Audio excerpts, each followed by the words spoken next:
মাংস নিয়েছি হাড় ছাড়াই, এগুলোতে হাড় থাকবে না, ছোট ছোট টুকরো করে নিয়েছি। আর এদিকে টক দই নিয়েছি, ভালো করে একটু ফেটিয়ে নেব, তারপরে এটার মধ্যে মেশাবো। টক দইটা জল ঝরিয়ে নিতে হবে। এবার আমি এতে দিয়ে দেবো, দিয়ে মেখে 7 ঘন্টার মতন এরকমভাবে রেখে দেবো। ওদিকে আমি মশলাটা রেডি করব। দেখেই বোঝা যাচ্ছে কড়াইটা আমার কি পরিমাণে গরম হয়েছে। এবার এই কটা শুকনো লঙ্কা আমি ভালো করে ভেজে নেব। ভাজা হয়ে গেছে। আর আজকে আমি একটু আদা ভেজে নেব।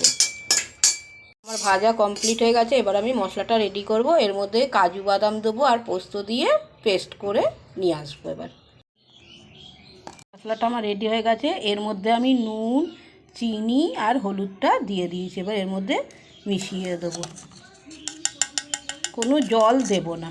এবার দেব তেল। এবার ভালো করে মেখে নেব। আর এই বাটিটার মধ্যে মাখার একটাই কারণ, আমি এই বাটিটা শুদ্ধই বসিয়ে দেব। শেষ। এই যে আমার হয়ে গেছে, রেডি হয়ে গেছে।